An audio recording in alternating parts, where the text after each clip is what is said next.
श्रीलक्ष्मी श्रीमहालक्ष्मी क्षीरसागर कन्यके उत्तिष्ठ हरिसंप्रीते भक्तानां भाग्यदायिनी उत्तिष्ठोत्तिष्ठ श्रीलक्ष्मी विष्णुवक्षस्थलालये उत्तिष्ठ करुणापूर्णे लोकानां शुभदायिनी श्रीपद्ममध्यवसिते वरपद्मनेत्रे श्रीपद्महस्तचिरपूजिते पद्मपादे श्रीपद्मजातजननी शुभपद्मवक्त्रे श्रीलक्ष्मी भक्तवरदे तव सुप्रभातम् जाम्बूनदाभसमकान्ति विराजमाने तेजोस्वरूपिणि सुवर्णविभूषिताङ्गी सौवर्णवस्त्रपरिवेष्टित दिव्यदेहे श्रीलक्ष्मी भक्तवरदे तव सुप्रभातम् सर्वार्थसिद्धिदे विष्णुमनोनुकूले सम्प्रार्थिताखिल जनावन दिव्यशीले दारिद्र्यदुःखभयनाशिनि भक्तपाले श्रीलक्ष्मी भक्तवरदे तव सुप्रभातम् चन्द्रानुजे कमलकोमलगर्भजाते चन्द्रार्कवह्निनयने शुभचन्द्रवक्त्रे हे चन्द्रिका समसुशीतलमन्दहासे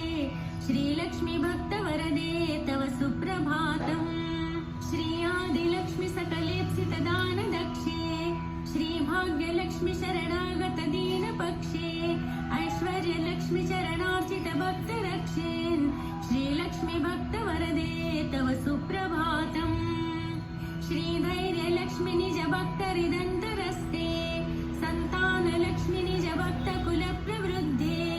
श्रीज्ञानलक्ष्मी सकलागमज्ञानदात्री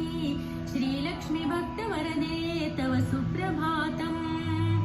सौभाग्यदात्री शरणं गजलक्ष्मी पाहि दारिद्र्यध्वंसिनि नमो वरलक्ष्मी पाहि सत्सौख्यदायिनि नमो धनलक्ष्मी पाहि श्रीलक्ष्मी भक्तवरदे तव सुप्रभातम् श्रीराज्यलक्ष्मी नृपविष्मगते सुहासिन् श्रीयोगलक्ष्मी मुनिमानस पद्मवासिन् श्रीधान्यलक्ष्मी सकलावनि क्षेमदात्री श्रीलक्ष्मी भक्तवरदे तव सुप्रभातम् श्रीपार्वती त्वमसि श्रीकरशैव शैले क्षीरोदधे त्वमसि पावनि सिन्धुकन्या स्वर्गस्थले त्वमसि कोमल स्वर्गलक्ष्मी श्रीलक्ष्मी भक्तवरदे तव सुप्रभातम् गंगा त्वमेव जननी तुलसी त्वमेव कृष्णप्रिया त्वमसि भाण्डिर दिव्यक्षेत्रे राजगृहे त्वमसि सुन्दरि राजलक्ष्मी श्रीलक्ष्मी भक्तवरदे तव सुप्रभातम् पद्मावती त्वमसि पद्मवने वरेण्ये श्रीसुन्दरी त्वमसि श्रीशतशृङ्गक्षेत्रे त्वं भूतलेसि शुभदायिनि मर्त्यलक्ष्मी श्रीलक्ष्मी भक्तवरदे तव सुप्रभातम् चन्द्रा त्वमेव वरचन्दनकाननेषु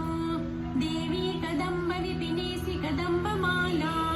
त्वं देवी कुन्दवनवासिनि कुन्ददन्ती श्रीलक्ष्मी भक्तवरदे तव सुप्रभातम् श्रीविष्णुपत्नि वरदायिनि सिद्धलक्ष्मी सन्मार्गदर्शिनि शुभङ्करि मोक्षलक्ष्मी श्रीदेवदेवी करुणागुणसारमूर्ते श्रीलक्ष्मी भक्तवरदे तव सुप्रभातम् अष्टोत्तरार्चनप्रिये सकलेष्टदात्री हे विश्वदात्री सुरसेवितपादपद्मे सङ्कष्टनाशिनि सुखङ्करि सुप्रसन्ने श्रीलक्ष्मी भक्तवरदे तव सुप्रभातम् आद्यन्तरहिते वरवर्णिनि सर्वसेव्यै सूक्ष्मातिसूक्ष्मतर